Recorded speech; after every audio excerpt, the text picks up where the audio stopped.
Well, hello and welcome back. This episode is going to deal with the video titled Libertarian Caller Tries to Outwit Sam Seder. I don't like these videos very much because most of these libertarian, quote-unquote, people that they're talking about are not really libertarians, they're minarchists, and call that what you will about as far as libertarianism goes, but it's still an abuse of your freedoms. And so with that, we can discuss why, or at least we can kind of address some of the problems with the caller's questions, and why it is that anarcho-capitalism is the only consistent libertarianism. Without further ado, let's just get started in the video. I haven't watched it yet. I've listened to some of it, but I could not give you a synopsis of what the actual call is about. I suspect it's a bunch of different scenarios and such, so let's just get with it. Been somebody who's been very too concerned with picking a name for my set of beliefs. Okay. I know what you mean. I kind of feel the same way. I don't even like calling myself a libertarian because I feel like each individual has a unique perspective. And of course, telling yourself you're a libertarian is not a very nice thing to do to yourself. I'm actually okay with it. It's better than being progressive. Okay. So, Aaron, what does a libertarian mean then to you? Well, I guess for me, it's kind of like I'm limited government, pretty much the individual. This concept of limited the individual government. sovereignty. What does that mean, limited government? I'm not sure I understand. Do you mean in terms of dollars, or do you mean in terms of like functioning? What do you? Okay. So pretty much, I guess I'm more of like the John Lockean kind of limited government. Pretty much, government's only role is to do nothing but to protect your right to life, liberty, and property. Kind of like a minarchist. I mean, I guess one of the roles of government that I wouldn't be like advocating, but I'd be complicit would be taxes and roads and military and police. But I think that's as far as I can go. Taxes, roads, military, police, fire department? Not really. Not fire department? Okay. And, no. If you want to put out a fire, you pay for it yourself, my friend. Okay. And so the police is just to protect mainly property? That's why the government needs to step in there? Yeah, I think there needs to be a medium to honoring and respecting property rights. Okay. And, to an extent, though. Yeah, to an extent. And to what extent? I mean, so at what point can I go and take your stuff? Well, I guess the extent of property, like, I think an example would be in California. There's this huge plot of land that's pretty much owned by one guy, and obviously that I don't necessarily agree with it because it's just empty land, and his purpose is just to, go for the highest bidder. And that's something I don't agree with. It's something that I prefer there be a little bit more reform to it, like a limit to that stake. So you would have government limit how much property you could own?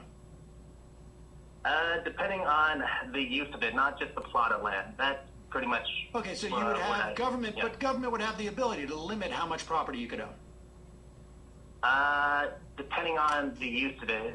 I understand that you have a certain criteria that you would develop as to when government could step in and stop your accumulation of that property. But you're okay. Yeah. You're okay with that, but not necessarily a fire department. You think that should be privatized. So if you don't have money, you burn.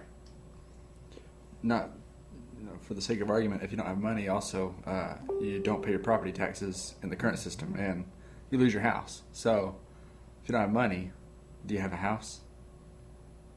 That's just that's a question for thought. In the same vein as what Sam's asking here. Let's continue. Not necessarily. Well, I mean, not necessarily, but that's sort of, if I said to you, like, hey, I'm going to light your house on fire.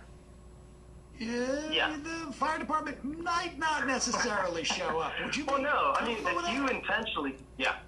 you intentionally try to burn someone's property, of course. Oh no. Okay. Well, let me do this scenario. You're talking about some kind of natural disaster, I'm assuming, right? No. Let's say this. Do you believe in rent? So keep in mind, Sam is now turning to hypothetical scenarios that are going to start deviating, because every time he goes to these, they start deviating from the real world as it is. If you don't have money, you don't pay your property taxes. If you don't pay your property taxes, the government will come in and take, quote unquote, your house. Let's continue. Rental properties? Sure. Okay. So you're renting a property from me. Mm-hmm. And you don't believe in government having any type of like restrictions on like, I mean, do you believe in codes, like building codes? No, not Yeah, really. okay, I think. Fair enough. Now, are you an electrician? Somewhat. Okay. Not really. I do electronics, but no, I've not. Okay, I haven't electronics. fitted a Okay. house. All right.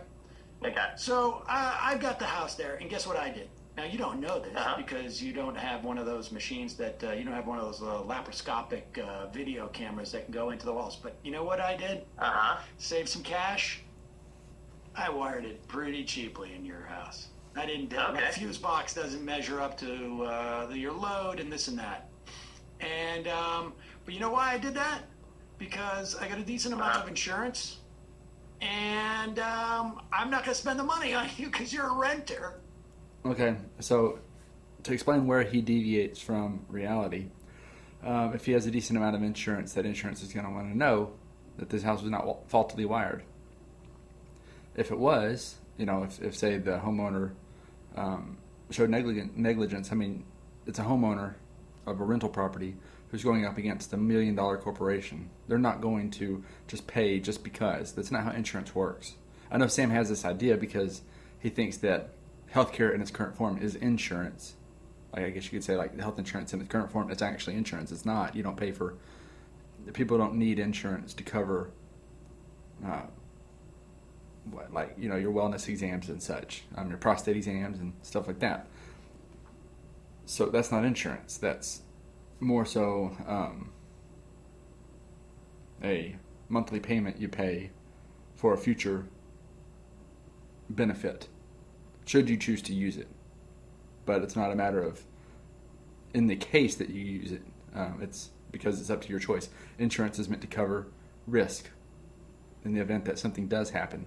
So they're going to want to see from an electrician the certificate of compliance that this house or this rental property has, because that's how all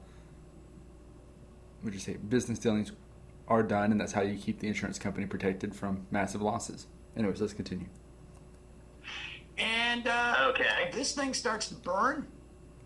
And of course, I haven't paid for a fire department because I got fire insurance, man. I don't care. To pretend like the insurance company is not going to, have a fire department there, it's asinine. It's an asinine thought. And Okay. you burn and die. You're okay with everything that just took place in that scenario, correct? No. I mean, I think that's kind of horrible that someone was negligent in constructing a home, and which Well, amounted to negligent. someone's What do you death. mean negligent? What is the definition of negligence in your world? Who sets up that definition of negligence? I did what was in my most economic interests. You did what was in Okay. yours. Why do you think you're living there? Okay. Then maybe to counteract that problem is the solution is to know what you're living in. I mean, if that's becoming a problem, then I Oh, think the so knowledge. you don't. This is where the caller kind of goes the incorrect way on this question. He should lean into it and say, if $1 million company or $1 billion company, which is probably more likely for housing insurance, if $1 billion company is going to insure this house, to think that they won't have definitions of negligence in their contracts, just as they build them up, it's completely asinine. Let's continue though. If you don't have your electrician's degree, that's not my problem. You don't need you don't need electrician's degree. You can actually get advice from other people, from their guidelines that would know. I mean, it's called education, sir. Oh, okay. All right. So you're gonna be good at how are you on HVAC? Because I also cut some HVAC? corners. Yeah, I cut some corners on the whole furnace thing. and there may be some carbon monoxide in your apartment. But now it's you can't smell it. But there's no governments that's going to tell me I can't put carbon monoxide in if it's going to cost me money. Well, you can. I mean, you're a consumer. You can tell them, well, make sure there's no carbon monoxide. There's nothing like that. Okay. Safe, and it's There's not no. me. I don't. You know what? To be honest with you, I don't know. Do you want to move in or not? You don't know? Well, then find out. Well, Okay, so there's a handy device. Looks a bit like a smoke detector. You know what it's called? Carbon monoxide detector. So they sell these. They're fairly darn cheap, like a smoke detector is. You plug them into a wall. That's it. That's all it takes. Okay. So yeah, they might be, but again, there will probably be some kind of insurance contract, some kind of liability insurance of some sort, because those things will still be required in another society where maybe the renter develops a contract or needs a contract with somebody who they agree that should the homeowner have negligently harmed the renter, that the homeowner's going to have to pay or something like that, or there will be some remuneration from the renter's side of things. Who knows? But one of those is going to be that an HVAC system is working correctly as expected, that there's nothing off. I mean, these instruments exist. There are professionals that do them. So to pretend like this is some kind of problem is it's an escape from reality. I don't want to. That's your Do you concern. want to move in or not to my house? You want to move into my apartment? I or not? mean, sure. I mean, I'll be like, nah, I'm good. I think I want to know more go about across this the property. street to my friend Bill's place. Because guess what? He's going to tell you the same thing. We never know. I might know more. Like maybe that person will actually know. Maybe it's not Bill. Maybe it's Steve will tell me. Yes. And then I'll Maybe I mean, Will. it's the same thing with cars. It's like that. Actually, no, it's not the same thing with cars, because where do you live? California? You got a lemon law. Yeah. Right? It's illegal for someone to sell you a car that has like the odometer's been turned back or there's problems. In fact, if you buy a used car, you can return it within a certain period of time because of that lemon law. But in your world, government doesn't have the ability to do that. Because that expands government, right? Because there have to be some agency to do this. You're making a lot of assumptions. I'm not saying like if I get a lemon, like I'm not gonna like do something about it, like tough luck, buyers beware. Like I said, I mean I do believe in government when it comes to contracts, property rights, and I like the list. I do believe in contracts. So if I have a contract and I tell that person, are you sure the odometer hasn't been signed? Yes, if you haven't done that, you didn't do any of that. All right, let's sign a contract. Make sure everything is buddy, perfect. I got news for you. I got news for you. Yeah. What is it? And this is why we have lemon laws. Because you know what happens in the world that you're talking about? All the car dealers say, like, can we just all agree here? We're not going to give contracts. We're not going to. So, to be clear, Sam's problem and his problem with the world that this caller's talking about, and particularly the one I would be talking about in an anarcho-capitalist society, is a problem that occurred despite the government existing. Okay, the lemon law was a response to failed procedures by, say, car companies or something like used car companies and such, that took place in the world in which the government exists. So, to blame a minarchist society or an anarcho-capitalist society of having the same problem, well, I mean, it ignores the fact that that these things occurred under a government. Now, as a response, I would say this is, obviously it's a known problem. Don't you think that the market would try to find a way to solve that problem, to prove that an odometer couldn't be turned back or wouldn't be turned back? I think there's ways to do that. For one of those is, well, most odometers now are digital. Maybe it's possible to hack into it. It's not very common, but perhaps it is possible to hack into it. Well, eventually they can build, a secure system that is not able to be hacked that way. perhaps because the odometer runs off of something else. Maybe it's not connected to the other, I don't know, coding that occurs within the car. I mean, I'm sure programmers are smart enough to figure that out. It's all about encryption and stuff. So, that being said, I think his problem is a non-starter now because we're not talking about plastic odometers on a car anymore. I'm sure maybe some, but we're not really talking about that problem. So to pretend like there wouldn't be market solutions ignores the fact that there were market solutions even now.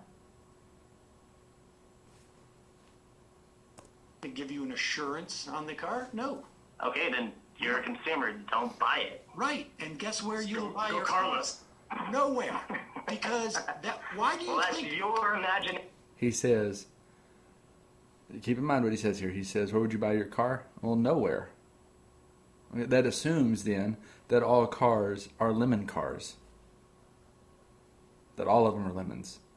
That's why you cannot buy your car anywhere. But, I mean, that's ridiculous. It's a stupid statement. If there are lemons and non-lemons, clearly you can go somewhere else that doesn't have a lemon car, and you can buy the car there. Unless, of course, they don't exist. But that's a ridiculous statement. So, anyway. Nation. No, it's not my imagination. Why do you think there is a lemon law? Why do you think a lemon law existed? Because there was no reason for one? Of course. Or do you Of think course. that... I don't believe... Do you think that lemon laws preceded the actual manufacturing of cars? You know what you should do, Mr. Cedar? You should, if that's a huge concern, let's just say there is no lemon law. If you're really concerned about it, then make an organization to ensure that vehicles are good. They actually have organizations for electronics. Hold on, wait a second. I'm still in my course learning about electricity so that I don't burn up in my house. I mean, 'cause there's no codes. But you seem really concerned about it, so maybe you should. Maybe I should. I mean, That's why you said enrolled in electricians and I they would expect imagine, less. and I don't mean to be... I would imagine that politician who introduced the lemon law was like, nobody needs this, but I'm going to pass it anyways because I am why did the government do this? Why did they pass the lemon law? In your mind, what is the theory behind why? I'm pretty sure they believe it, because there are Wait, I get it. the phone doesn't work now. How perfect is that? Libertarians always have a problem with their phones because they're using an off-grid phone system, one that doesn't all public easements for phone lines. Are you there? Yeah. Okay, I'm sorry. Can we ask the caller, what do you think about voting? Do people vote in your system, and what can voting and legislation do, and what is it stopped from doing by your minarchist constitution? I mean, I guess. I mean, that's one thing, though. I mean, we live in a democracy. I wouldn't try to, overwrite it with my libertarian ideas. I mean, So, for instance, if people vote for Medicare for all, for instance, that's I would just have to democracy. accept it. So you think support that's full democratic rights for you, one person, one vote? It doesn't really matter to me, either electoral or popular. It really doesn't matter to me. I would just suggest to you that the only way libertarian ideas win is by disenfranchising people. But as long as we... Of course. I'm sorry? Of course. I mean, you'd have to do it with, only people who own property could vote. Or, even property rights itself. How would you establish property rights in your system where the government only deals with roads and police department? Well, roads, I'm just complicit. I don't necessarily believe in roads, but I don't want to argue on that point. Well, I'm not asking you to argue about roads. I'm just saying, how do you delineate property in your vision? Well, it is a little complicated. I do believe that if you're using the land in a purpose, which in Your some way labor, that's kind of What if labor-based, kind of like if you're using it with the means of producing something of value, I'd say all right, let's just say I put a stake a mile over there and mile over here, and someone asks me, what do you want to do with it? I want to sell it to someone, and I'm going to get the city council to, give me that permit. I would be like, no, that's dumb. But if that person going taking a mile away and he's producing some company with parking space, with means of producing something of value to society, then that makes sense. And who adjudicates that? I guess the community. I mean, I do believe in some central authority. But okay, I'm trying to figure out. I mean, you're the one who's just said that the government should only deal with creating roads. The police, not even the fire department, in your mind. I'm only complicit on that. I'm actually kind of close to anarchy. Only complicit? Yeah, like I'm not gonna go against it. Like I'm not gonna be for it. So it's like, for instance, the responsibility of roads is not towards the state. I'm not going to cry over it. I'm going to still live my life. No, I understand. Well, I mean, you're living your life right now. I mean, so I think you can handle it. I'm not. I'm not going to go on a political rampage on it. I know. I understand. I'm just trying to. All I'm doing here is I'm not going to exclude you from the island here. I don't have the ability to do that. I'm just trying to figure out what is your vision of a world, because frankly, none of what you're talking about hopefully is going to come about, and everything that could happen on the way to there would, I think, be detrimental to people and society. Okay, but and I think the same about you. Right? No, I understand. But I'm asking, what is your? I'm just trying to get a sense of what society would look like if you, obviously not in charge, because you don't want to have that monopolization of force, right? But if it was just to evolve in this way in some fashion, how would you delineate property? Would you even have courts? Sure. Of course, courts would exist, yes. Free market courts exist now. Yeah, definitely. I mean, there should be some kind of authority to decide it, and I think preferably would be an authority within the community as opposed to somewhere in Washington or in Sacramento. Like, I live in a city called Glendora. Right. And I would assume, obviously, you know how it works. So could you only buy property in Glendora? I'm sorry? Well, I'm just curious, in terms of jurisdictions. How would this work out? So you don't want any type of, I guess, why would the foundation, okay, all right, well, I guess the foundation of a property would be not based on necessarily in the beginning of, the city permitting or some kind of central authority permitting someone using land, but in a way to where if someone, let's just say there's a vacant spot of land and somebody wants to use it and they use it in a way that's valuable, then I think a central authority within its own community should respect that. Okay, so Aaron, you set up a piece of property, you start to farm it a little bit, okay? Okay. A 1 acre plot of land, and you farm it, and you're growing some lettuce. Okay. And I come over, and or let's say you're just planting to. You just you haven't actually put the seeds in the ground, but you start to till the ground a little bit. And I come over and oh, wait a second, I've got an oil rig. I'm putting it right there. And I start digging it. Okay. So the question here would be, you and what army are going to come in and just put an oil rig whenever you want to? With what army? Okay, let's keep that in mind for this next discussion. Whose property is this? Because I'm getting more value. I'm getting more value out of it. Well, no. Well, then there's also precedent, because the person who's farming and tilling the land has precedent over the person who wants to dig oil. How do you establish that? Tell them, no, you can't use it because this guy's using it for farmland. Who's them? Who is telling you this? The city? What? Some central authority, yeah. Some central authority? Yeah.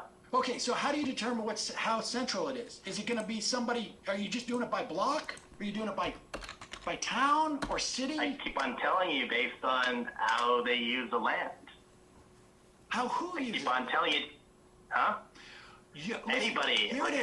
So keep in mind, this is the discussion between minarchism and Sam Seder, which he pretty much doesn't have much of a problem with the United States government's and Halliburton, and basically, if Sam Seder thinks that if he agrees with this method of oh yeah, this is a legitimate way to take land, then he wouldn't have a problem with anything that we did in 2003 in Iraq. I mean, you just, mowed over people and established oil services and such like that, or oil companies and such. Halliburton gave them fat contracts to, to kind of set up their big oil plants there and basically dominate the region, all for the sake of oil. So, I mean, if Sam Seder has a problem with this, it's a problem he should have with his own government at this point.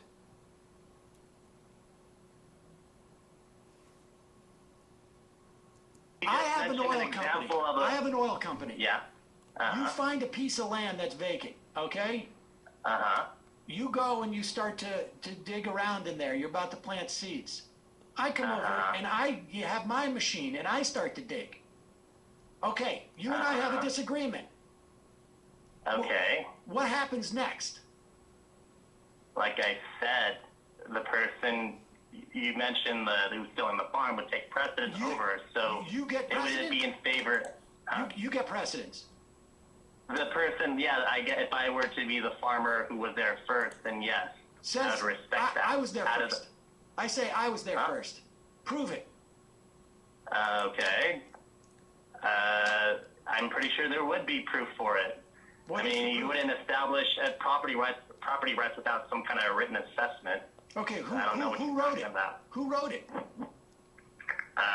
The central authority that, whatever it can be, from the community that's been established, or from a city council. Okay, but what if the community is a state?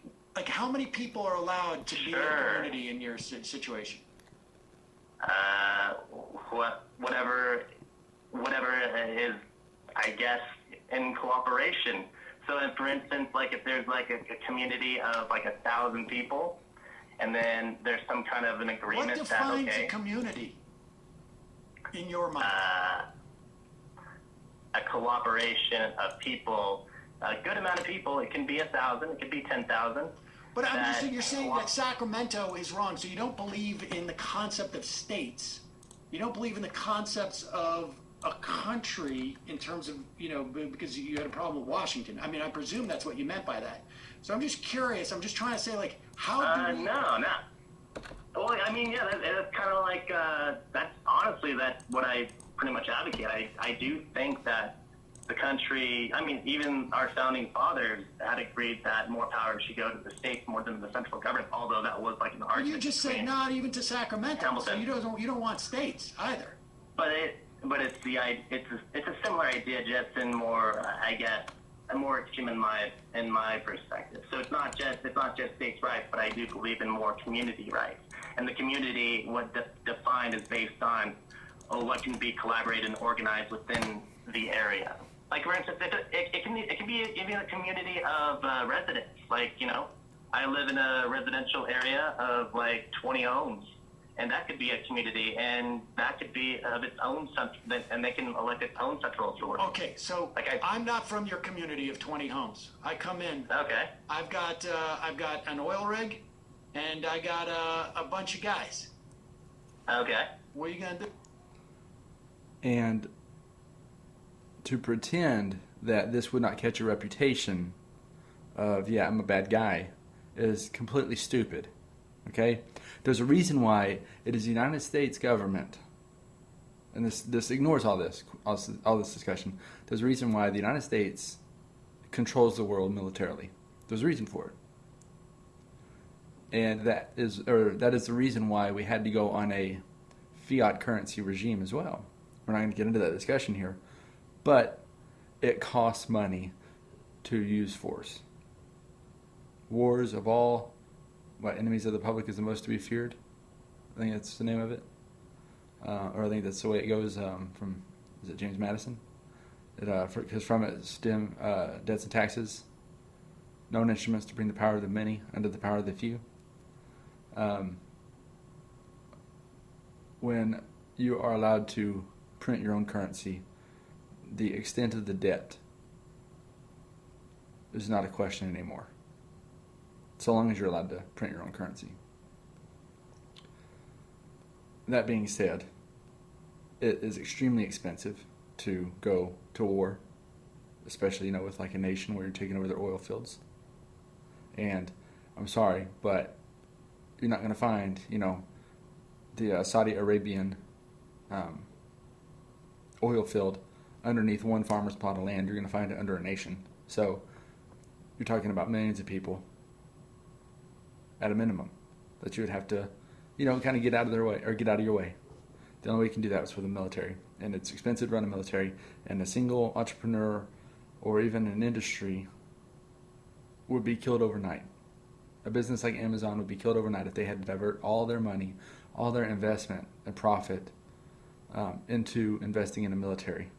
It would destroy them overnight. They would get replaced. Same idea.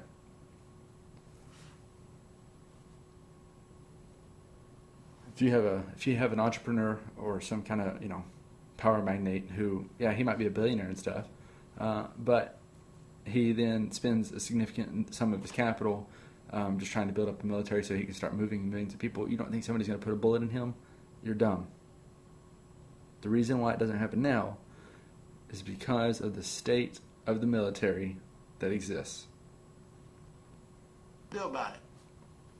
I mean, I guess. Well, what are you going to do about it? I'm actually kind of curious. What is that? Are you going to, like, shoot them? Are my guys going to shoot you? No, they're just going to pick you up, place you over there. Yeah. I just don't want you here. Okay, bye. That's false. The only resort would be to shoot because people won't quit fighting. They're not just going to go, oh, well, I guess he owns land now. They're not going to quit fighting. So it's the same idea. You don't think that there would be the same aggression that the police have if you're talking about this?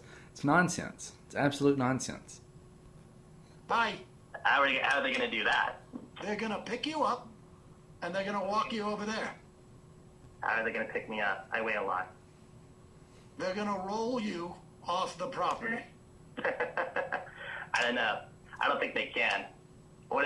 Just me individually, or the rest of the community? No, you. What about just me? They're going to There's pick me. only Why would 20 they just homes. pick me up? There's only 20 homes. All right, I got 50 guys. They got guns. Okay. They got guns. Okay. Big guns. What are you gonna do about it? Okay. I guess it would be a battle. We're from I the mean, other. We're from the other community. Yeah. Okay. We want So this. it would be gang on gang. It would just be, all right. Feudalism, almost, right? No. I mean, like I said, I do believe in a military. Well, who? I do believe. I mean, like, I'm not saying the U.S. won't exist.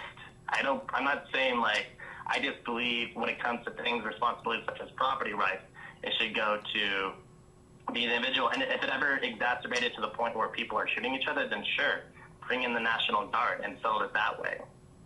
So you're. But you don't think that they have a mechanism in which to determine whose property it is? That there's no laws? That there's no government that has done this? Like, I just don't get like how your system is supposed to operate. So, you know, as it stands in Sam Seder's government that currently exists, which he seems to be pretty okay with, whether or not you actually own the land,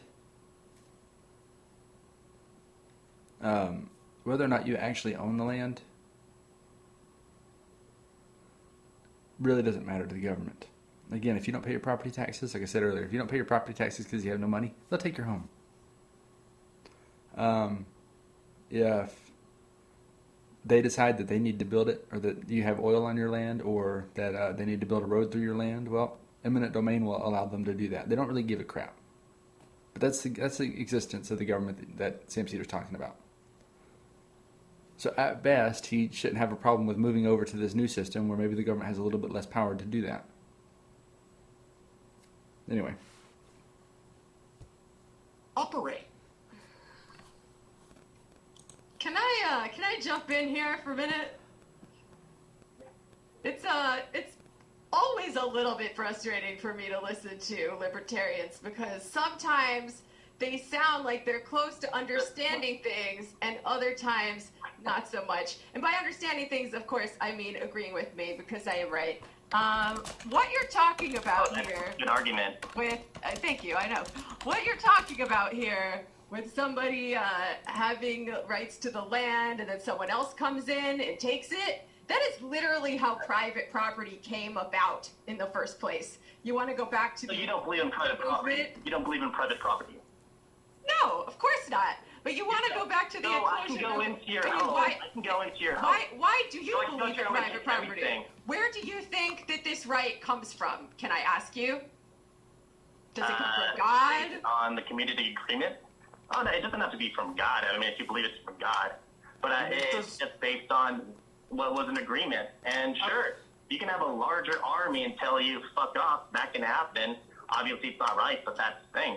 Do we want to live in a society like that? No. So you're not talking about the abstract concept of the right, which is a liberal concept. It's an ideal, right? Something that exists, this abstract right that exists regardless of whatever is going on in the world. No, you're saying that the right exists because people take it for themselves. It's not a moral that's justification. actually what it is. He's saying, so you don't believe, hold on for a second. You don't believe that right. It's property, like right concept. you don't believe that property is a natural right. It should be determined by, rights should be given by a community. That's what you're suggesting. I mean, sure. I mean, there's no, Okay, in and so- essence, there's no foundation for like some kind of like I mean, it's interesting spiritual or because natural I will say authority. most libertarians believe that there is a natural, pre-existing right to property. Now, Okay. the fact that you don't, great. It's just why this arbitrary decision that a community, I don't know if there's a... So Sam's problem with this guy is the same problem that I had, which is that, I mean, he's a minarchist, so he's not exactly, he is not exactly consistent on his principles here. Yeah, I do believe that that property is a natural right, but I think it's economically codified, and I got to work on that definition a bit, admittedly. But what I mean is, at the end of the day, consequentialism, I do believe, will ultimately force us into a free market society, and that's an error. That's what I think is the importance of Bitcoin. Is that I think it's going to erode fiat dollars. And when you erode the fiat dollar, everything resets. Everything. Once you erode the ability of fiat currency to exist, then everything resets. Including, I mean, there will be no room for socialism in that world. So let's continue. maximum number of people that you have when you define... You're the one being meticulous about those numbers. I don't know why. It's just a general consensus that the community should, however they Well, then what's wrong with that. a country having a general consensus?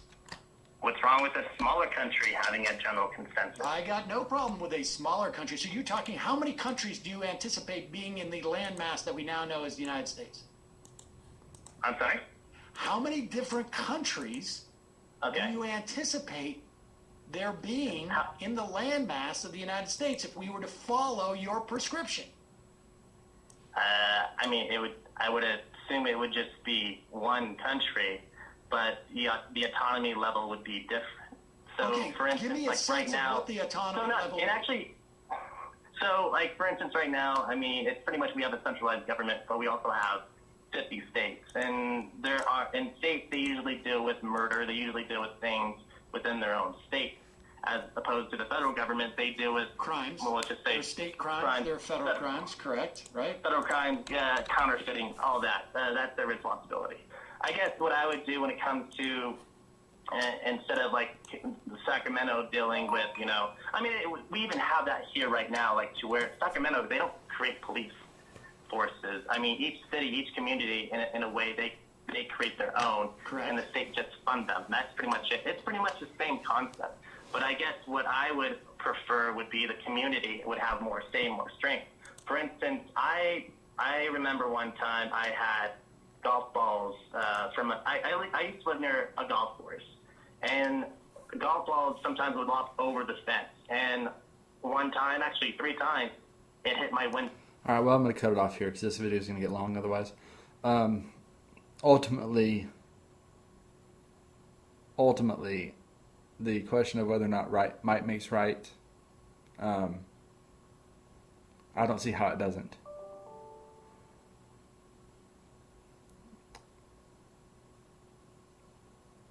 I don't see how might doesn't make right, quite frankly.